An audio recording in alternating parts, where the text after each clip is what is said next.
5-year-old, 9-year-old, 14-year-old Gina DeJesus never made it home. It's a family's worst nightmare.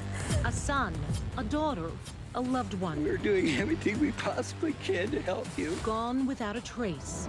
America's Most Wanted has brought justice and hope to families across America, helping to bring more than 65 missing children home. Thanks to some tipsters, Elizabeth Smart was recovered alive. Now we carry that legacy forward with a single mission: to bring the missing home. This hole in my heart where Chelsea's supposed to be. We've assembled a team to lead the search, boots on the ground. From America's Most Wanted, Callahan Walsh. She doesn't even know that she's a missing child. Former NYPD Police Chief Rodney Harrison. Rex Sherman is a demon. If not for the members of this task force, he would still be on the streets today. True crime podcaster Payne Lindsay. Somebody needs to be asked some hard questions. And survivor and advocate Elizabeth Smart. I'm here because you deserve your brother back home. Working with investigators and listening to families. Why would he take the van? Why would he take my phone? There's no more waiting. Tonight, we're going to find them. Someone knows something. This little girl is still out there. We need your eyes. We need your voice. We're one tip away from changing the course of this case. We need your help. It's a missing piece to the family. I miss my son. Because one sighting, one tip, one moment We're this close. can bring someone home. We never stop searching because we know the families won't stop either. The search begins now. Good evening. I'm Harris Faulkner, and this is America's Most Wanted Missing Persons, a new show based on the iconic true crime series. And we have one mission: to bring missing loved ones home. We have 3 urgent cases to dive into tonight, and we've assembled a team of experts to join us. Callahan Walsh, a familiar face to America's Most Wanted. Rodney Harrison, former NYPD police chief who helped crack the Gilgo Beach murders case. Payne Lindsay, whose podcasts have reached audiences worldwide with more than 50 million downloads.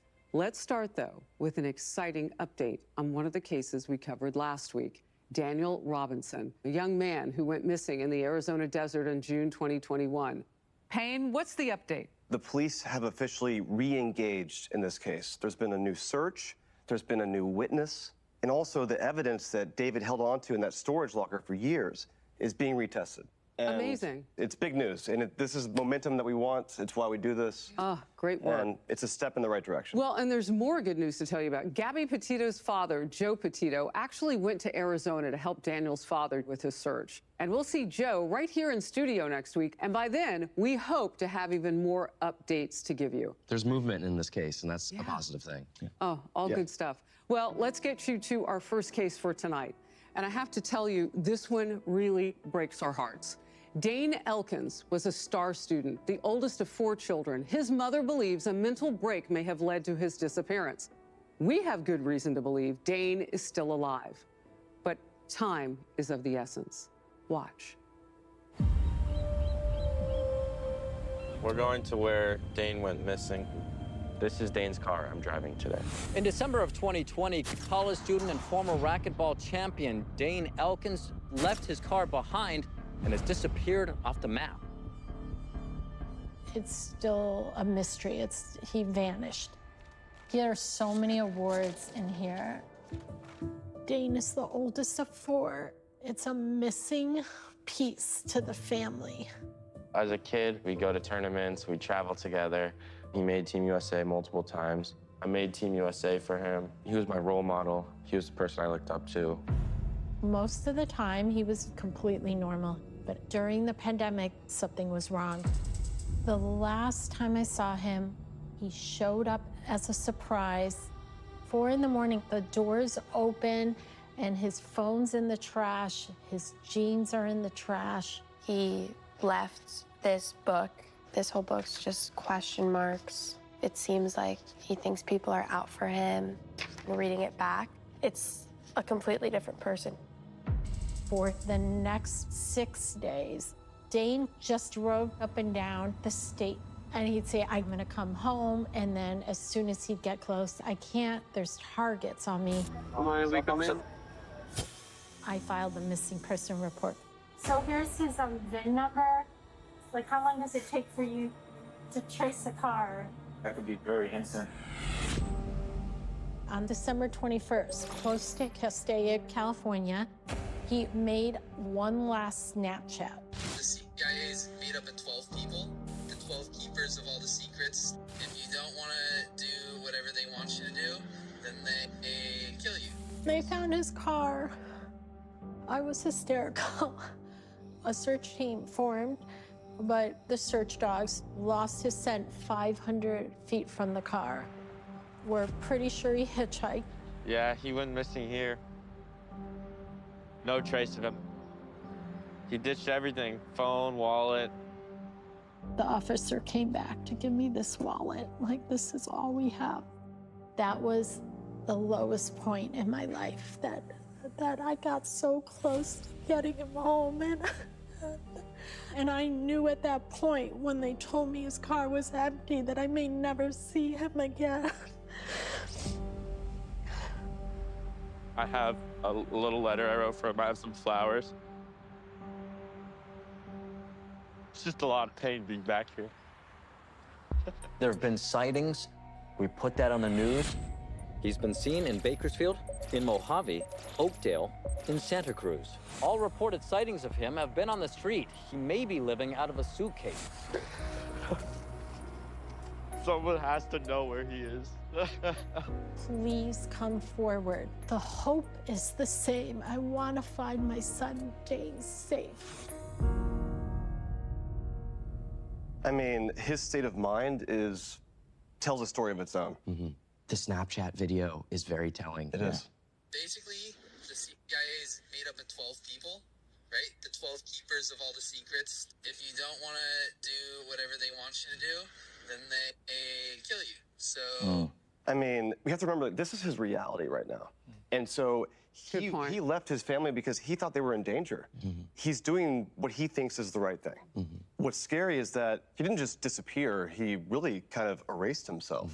He doesn't have his phone, not a wallet, possibly going by a different name. Right. One of the witnesses said that he referred to himself as his younger brother's name. Cody, yeah. Exactly. Cody was his brother's name. I think it's also important to note who the people are that are reporting these sightings. Most of the people that have interaction with him have been mothers with kids. Their families. Families. At the National Center for Missing and Exploited Children, we tell kids to look for trusted adults, people like a mother with children, people they can go to in a time of emergency to get aid. And I truly believe it's going to be the moms out there that help us locate Dane, that help us get that message back. Don't underestimate the power of moms. That is very true. Don't underestimate the power of love. Absolutely. There's got to be some type of community being galvanized regarding this investigation and helping out. Go to the different homeless shelters throughout the West Coast and see if we could just pass out flyers, see if anybody knows about his whereabouts. In order for us to bring missing people home, especially those that are struggling with that mental illness, it takes a partnership. And the public can really help out in this way without even having to engage. They can take out their cell phone. They can do a little record, maybe a quick pic, and then call police. Yeah. As long as we're working with other agencies and getting the community involved and bringing awareness to a show like this. Well, you know, social media has played a huge part in this case. True crime podcaster Jackie Flores talked all about Dane's story on TikTok. And one of Jackie's followers connected the dots and realized she had actually seen Dane. Dane's car was found abandoned between Los Angeles and Bakersfield, California. One report is from a woman who says she's confident she interacted with Dane outside of a Taco Bell in Oakdale, California in July of 2021. Since then, several people have reported seeing Dane in Northern California. This gives the family hope that he is still out there. And Jackie is with us now from San Diego. Jackie, thanks so much for being here. First of all, what is it like to get the news that one of your followers says, I can help? I was just so happy for Dane's mom because at the end of the day, all she wants is just that one confirmed sighting, that one connection, that one little sense of hope that her son is still out there and still alive. It just makes you realize how important social media can be and how people are paying attention, people are watching, people are listening. And it only just takes one person to make that connection. Well, and I want to talk to you about how you found out about this particular case. Well, Dane's mom actually reached out to me through TikTok. So she had come across my page. She liked the way that I presented these cases. So we worked together, we did the TikTok live, and I'll continue to just help her whenever she needs. Since you have such a conduit between you and your followers, What would you say to them about this case, about Dane? Just memorize his face, look at this picture, and just remember that this could be your brother, your son, your cousin, your best friend. You know, you could be the key evidence in this investigation and you might not even know it. So just always keep your eyes out. Jackie, thank you so much for what you're doing. And you take a look at some of the work and the participation that happened in the Gilgo Beach investigation, where a lot of people were calling in, talking about certain tips regarding the missing or the disappearance. These things help. Investigation is going in the right direction. So, Jackie, whatever you're doing, continue to do it. Yes, 100% I will. And again, you guys are doing such amazing work. So congrats to you guys as well. All right. Thanks, Jackie. The only thing we know for sure, his family is heartbroken without him. We need your help. Dane's mom says people should not directly approach him and they should not use his name if someone does see him. Just be a friendly face. And if you have more information about any of these cases, please call 1-866-AMW-TIPS or go to our website, amwtips.com. Still to come on America's Most Wanted Missing Persons. Nicole was murdered. I remember yelling, no. Ariana, her daughter, vanished. Do you think it's a possibility that she doesn't even know that she's a missing child? 100%.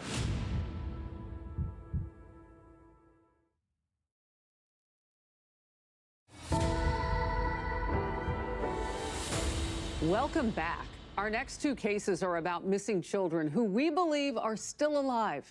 We're joined again by our experts, a team including Elizabeth Smart, an advocate and survivor who knows firsthand how important the public's attention to cases like this really is. And in this particular missing child case, a mother murdered, buried in a shallow grave in San Francisco. Her 2.5-year-old daughter, Ariana, is missing. The San Francisco Police Department is offering a $250,000 reward in this for any information about this missing child. 32-year-old Nicole Fitz was killed and buried in San Francisco's McLaren Park. Sources tell us she was beaten to death. Her 2-year-old daughter, Ariana, still hasn't been found. So I'm here in San Francisco searching for Ariana Fitz, a young girl who went missing after her mother was found brutally murdered. I first learned about this case through my work with the National Center for Missing and Exploited Children, and it means a lot to me personally. We need to find Ariana. How are you? Hey. Callahan Walsh. Tess Fitz. Nice Good to meet you. Thanks for meeting me here. Tell me about your sister and what happened to her. My sister is the most kindest person anyone could ever meet. Her priority was working to take care of her family. Nikki, as a sister, had her struggles and things that weren't going so well in her life, but would always look out for me, always looks out for people, you know, before herself. One day, we get word that no one had heard from Nikki. After a few days of searching, we were delivered the devastating news that she was found dead in McLaren Park. Sorry to hear that. I mean, it was a punch to the gut and at the same time, not real.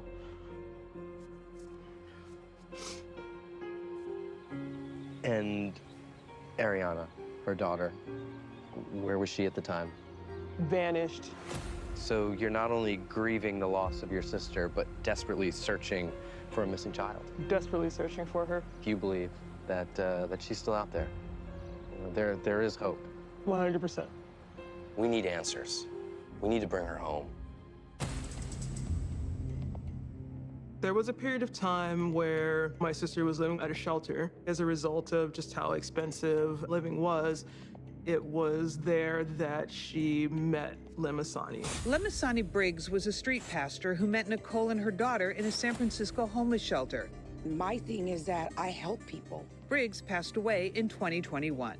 Lemasani decided, like, hey, why don't you, like, just move in here? She charged Nikki rent, which, you know, rightfully so. Lemasani was also babysitting Ariana, but Lemasani was going through her stuff when she wasn't there. Although Lemasani opened her home to Nicole, she didn't give her a key. She read her personal diaries, and she forced her to donate both money and time to her organization. My sister was like, I'm fed up, I can't take this anymore. And after my sister got out of there, Lemasani refuses to give her stuff and refused to even give us Ariana's car seat. was like, I don't want to get makeup on you. But Oh, I'm so sorry. You're strong for Nicole.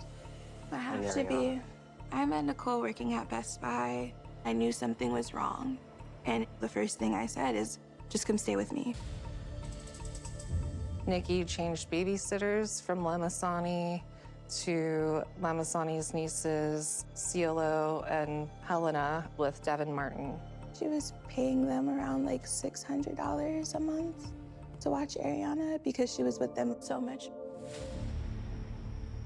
It was Friday. She got a call from the babysitter around 9:30. She was supposed to get Ariana back that evening. She was like, hey, the babysitter wants to meet at B&J's restaurant. She said she was going to be 5 minutes. When I tell you she looked at me, Callahan, and said, I will be right back. And like, part of me believed her that night. And that was the last time I saw her. The morning I woke up to a text message from her around 12:44 in the morning saying that she was heading to Fresno to help a friend named Sam who she had never mentioned before. But I don't think she sent that message. Like, I never thought she sent that message.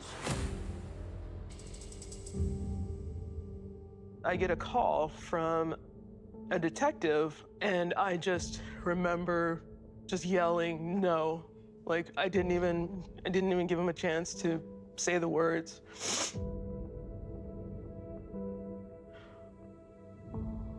This is the spot where Nicole Fitz's body was found buried in a shallow grave here in McLaren Park. How was someone capable of doing that? I don't understand. Police and FBI investigators also revealed a piece of plywood with unusual markings found placed over Nicole's body. How did Nicole's body wind up in McLaren Park, just a 5-minute drive from the burger joint? Why that specific location? Somebody has the answers.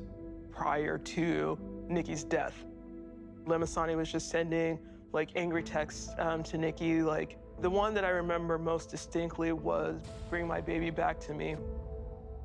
This lady's crazy. This is unreal. I mean, this little girl goes missing in circumstances like this. Her mom working all those hours. I just can't put this one together. It's difficult to wrap your mind around. You know, this is still a red-hot case. It's been 9 years, but I think that $250,000 reward is an indication, especially from SFPD, a great vote of confidence that they believe Ariana is still alive, that this case can be solved. And that reward can be a very motivating factor. It's change your life money. I completely agree. And I think it's something that if you've seen someone that looks like Ariana, you're a teacher, there's a student in your class that matches the age progressed picture. A new girl down the street. Exactly, a new girl down the street. Don't just think, I don't want to get involved. We cannot have that mentality. You got to get down to the motive. And what was the motive for Nicole being killed? What exactly do we know about the background of these babysitters? Well, I can't speak about all three of them, but the one thing, Helena Martin, she did 6 years in custody for the killing of her baby's father. I mean, what's the job of a babysitter? To watch over the kids, right? Yeah, to keep them safe. This kid went missing. At what point do you start, at what point do you stop saying it's a coincidence? Right. And we're going to learn a lot more in part 2 after the break. Remember, we have reason to believe Ariana is still alive. And we also need your help with this urgent case. Pay attention to this photo of 14-year-old Stephanie Damron. She's been missing since September 23 after walking into the woods behind her home in New Sweden, Maine, near the Canadian border. The FBI and Maine State Police are offering a $15,000 reward for information leading to Stephanie's safe return.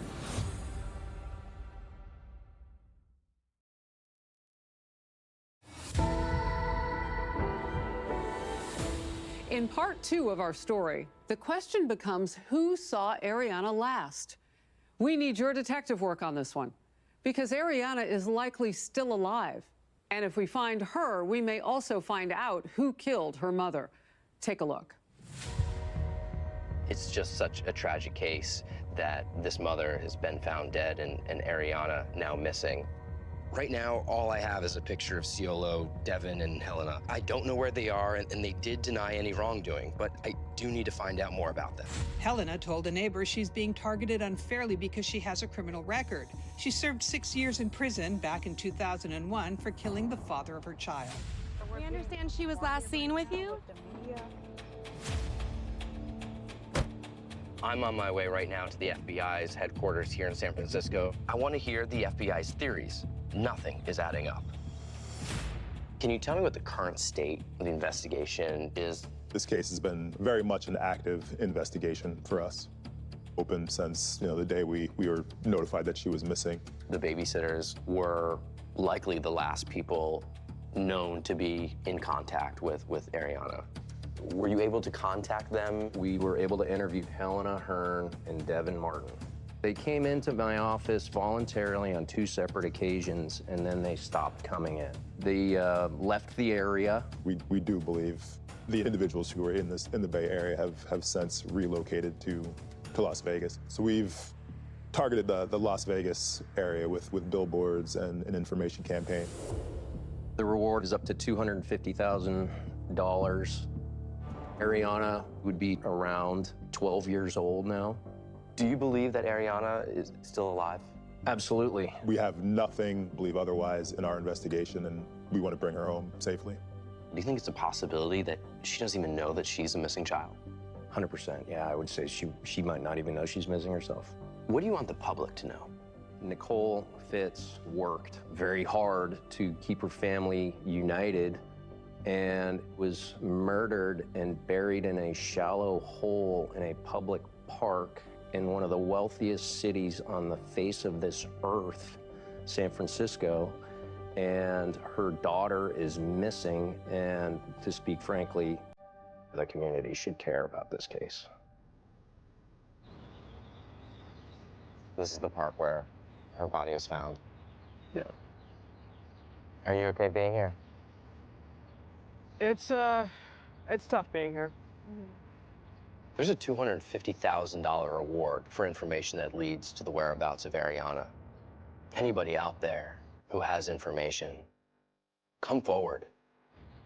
It's been 9 years. The public, her friends, her family, never ever gonna forget.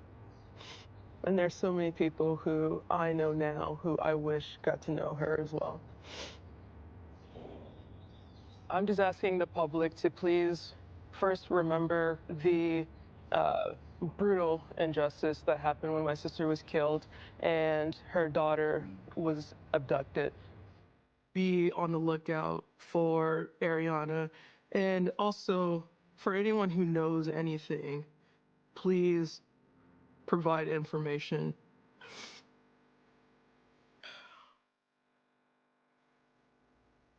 This is tough. Yeah, I mean, somebody should come forward and talk.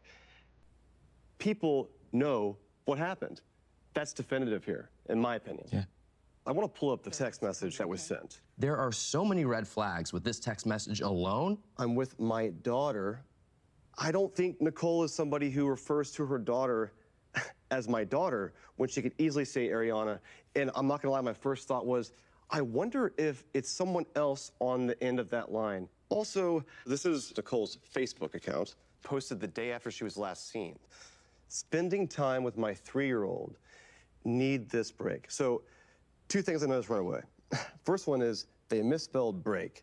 In talking to Nicole's friends, she always wrote in complete sentences, used proper grammar, her spelling was immaculate. This is not something she would write. Also, my mom would call me by my name, Payne, not a 3-year-old. It's very impersonal. But so also, she's 2.5. The wrong age. Not to mention the age being wrong. Yeah. That feels very detached from a mother. If a phone is destroyed, can you still retrack the pings through its service? Absolutely. Yes, you can. And law enforcement, they have reason to believe that Ciolo and Helena are in the Las Vegas area, and they're targeting that area with billboards that have Ariana's picture on them. And if she sees these billboards and she looks up at them and she's like, that looks just like my picture, Don't you think that would cause her to start asking questions? I completely agree. We know the most important tool when it comes to the recovery of a missing child is a photo of that child. So if you see these billboards and you think you've seen this little girl that matches that picture, please give us that information. Give the FBI that information. People need to call in, even if they have something that they think is insignificant, it may be the thing that law enforcement has been waiting for, that one little piece of information. And there's a huge reward here. $250,000. People know things. Listen, the streets are talking. People know what happened to Nicole or the disappearance of Ariana. The right information can help us bring closure to both of them. Ariana would look like this now. How do we find her? Put all your law enforcement partners together, make sure you work together, dedicate these investigators just to this case. It worked in Gilgo, it will work here. I mean, it made all the difference in my case. When I was brought out into public, that's when the phone call came in saying, I think I just saw Elizabeth Smart, that led to my rescue. The same thing could happen for Ariana. Well, the truth is out there. We need your help in finding it. Police are searching in Las Vegas and across California. Someone around this case knows something. And if you have any information, please call 1-866-AMW-TIPS or go to our website, amwtips.com. Coming up, a 13-year-old boy vanished. Did he run away from home or was he taken? Elizabeth Smart flew to Wisconsin to talk with the family and investigators who say we might only be one tip away from finding him. Stay close.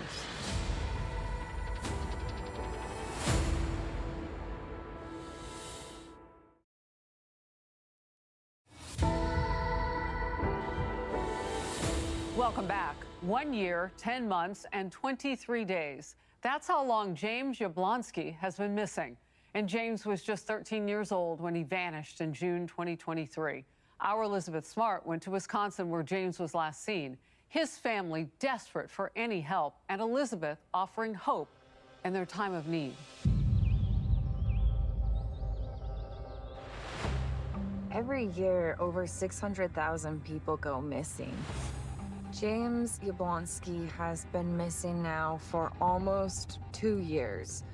There is absolutely still hope that he's out there, that he's alive, and we just need to bring his story to the attention of more people because someone knows something. In a bizarre case from Sauk County, Wisconsin, on June 12, 2023, 13-year-old James Yablonsky was reported missing. Images of James leaving his home were captured on the family's home security system. Early that morning, you see James Yablonsky carrying several bags out to the family van, and then he departs the home in the van. I would have never seen James doing anything like this. The man's gone and James is gone. He's got my phone. Sauk County deputies found the family's van abandoned on Highway 12, but no sign of James. Not knowing takes your breath away. It makes you wonder if you have the strength to go on. Hello. Hi, you must be Bill? Yes. Elizabeth. Come on in. Thank you. This is my daughter, Natasha. Hi, Natasha. I think this is amazing that you're doing this. I just want him home. It's been too long. How do both of you feel? It's hard on her. Yeah. Because they were so close. I'm here because you deserve your brother back home with you. Do you have pictures of James here? Oh, yeah. Hey, could I see him? Sure. Come on, baby. One of the things that is most heartbreaking is just like the giant gaping wound that his absence has left in his family's lives. I'm a single father. I have 4 children at home, 3 boys and a little girl, and James is my baby boy. James is very warm and loving. He cares about people. He loves tinkering with all kinds of engines and stuff. So that's why I bought him his own boat. Oh, you bought his own boat? It's a project he can look forward to working on, and it's his. I mean, the boat is waiting for him when he gets home.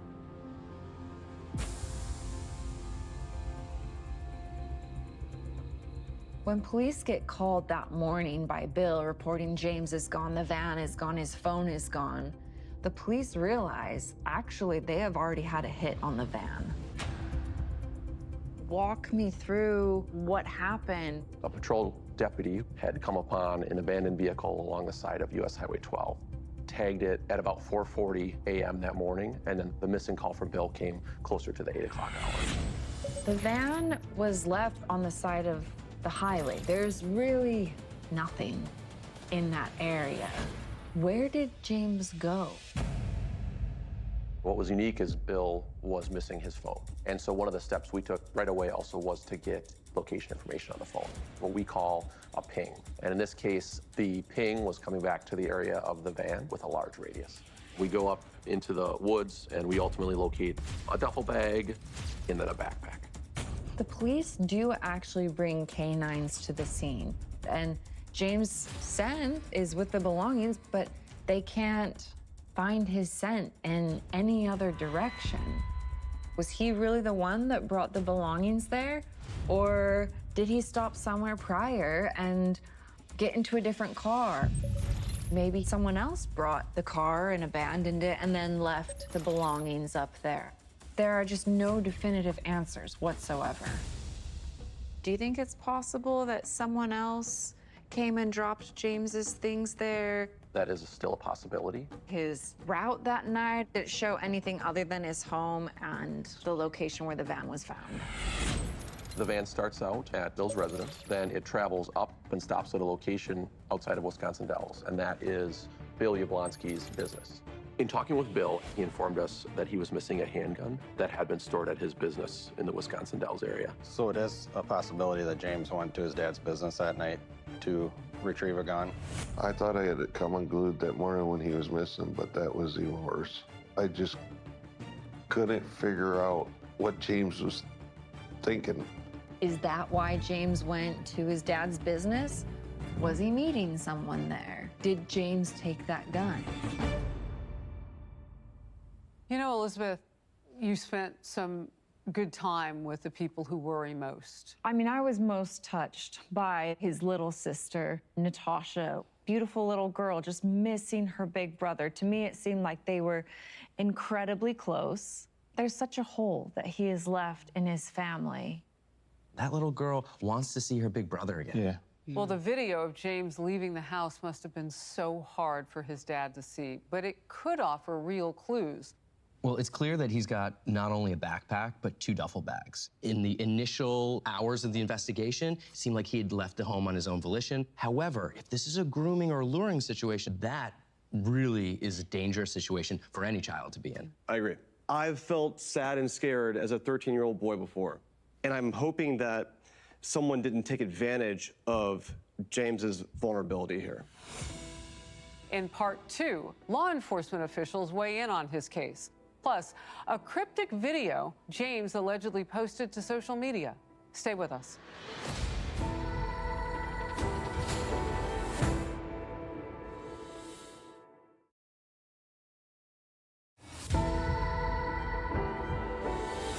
Welcome back. James Yablonsky has been missing since June 2023. Our Elizabeth Smart was boots on the ground on this one, meeting with law enforcement officials to get answers. And part 2 of the story, a disturbing Snapchat video, a missing gun, and a plea from a desperate father. As law enforcement investigates further, Bill comes to them and says he's missing a gun. What made it even worse was the Snapchat video that somebody sent to me. Sorry, but for everyone who cares about me, it's not their fault. It's no one's fault. It's my fault. I chose to do it. I'm scared. I'm sad. I have no emotions anymore. I watched it probably 4 times, and it bothered me. But the more I thought about it, it's not the way he talked. It's like he is reading from something. I think somebody made him read that to throw everybody off. This is the spot where the police found James's stuff. My mind is blown. Like, we're walking this in the daytime. You think pitch black at night. 2 duffel bags, backpack. It's hard. He had a bunch of clothes that James had taken from the house, but it was actually clothes that he never wore. My phone, a phone charger, some cords, a roll of toilet paper. And that's what was really weird. It was like, it was set there just to throw everybody off. If you were going into the woods to harm yourself, what reason would there be for you to bring toilet paper? Why do you think he would have taken your gun? My theory is he knew he was meeting somebody that he didn't know that he was talking to, and I think he took it for protection for that.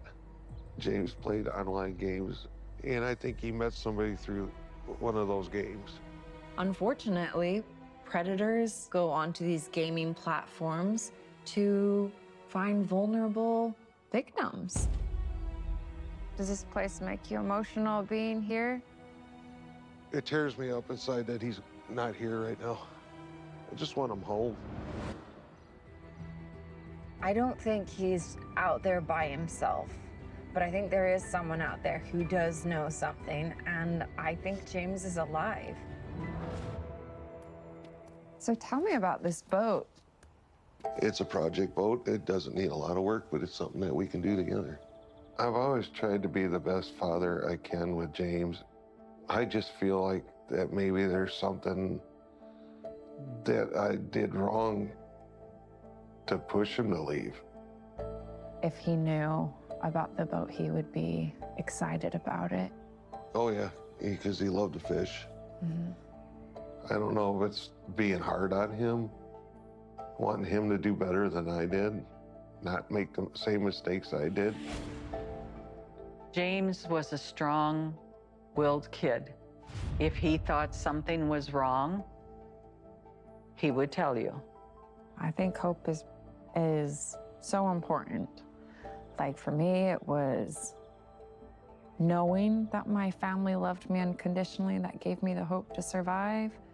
And I'm so grateful that my parents never gave up, because I think if they did, I don't think I would be here. Him and his brothers and his sister mean the world to me. And without them, I don't have anything. I just want to know, I pray for an answer. Whatever God gives us, I pray for an answer. And if someone is holding him, I hope they find a heart and let him go. James, I need you here, and everyone else needs you here. Please just come home. Elizabeth, it's so interesting to see his dad talk directly to his son. There was so much confidence around the story that he's alive. I truly do believe he's alive, and I think making sure that his father doesn't lose hope is really going to be one of the key factors in helping to bring James home, because his father is the one keeping his story alive. He was playing online games. We know that from the family. How can that help us find him? What happens in gaming is you're dealing with strangers, and so many different things can be put in a young person's head to leave their family. You play this game, I play this game. Okay, cool, we're friends now, right? We have something in common.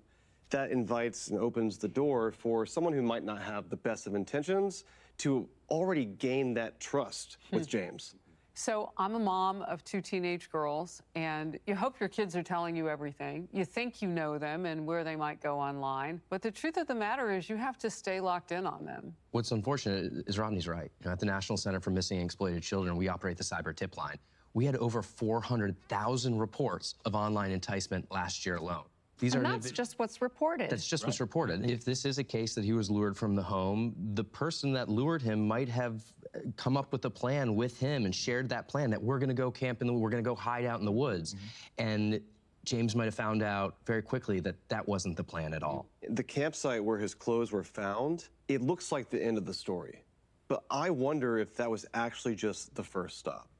I mean, I think that the police were very, very thorough. They had the drones in, and then they came back again a couple months later with cadaver dogs, just in case they missed, and nothing was ever found. You know, in my own case, they brought dogs to track me down, and they then thought that a car came and picked me up. No car ever picked me up. They had just lost my scent. So Like, where do you go from there? I don't want anybody believing that this whole case is germane towards Wisconsin. This is something that might have taken them across the country. So there's got to be work done locally, but yet at the same time, we have to do a lot more outreach nationwide to see if we can bring James home. Absolutely. At this point, he could be anywhere in the United States. Enough time has gone by that he could be in any state. So if you're a parent out there, I know this can be scary, but parents should talk to their kids about situations like this. They should show this to their children. No, I agree. I mean, my mom made me watch America's Most Wanted, and your dad was one of my heroes. Your dad's training videos, they're burned into my brain. So I think it's important that other young kids, that they're exposed to this. We can learn from these things, and we can also rally together to bring him back. Absolutely. I mean, there is a young boy out there who needs our help. His family desperately wants him to come home. Parents, show your kids this show. Let's bring James Yablonsky home. All right, we need your help to solve this case. Remember, if you have any information, please call 1-866-AMW-TIPS or go to our website, amwtips.com.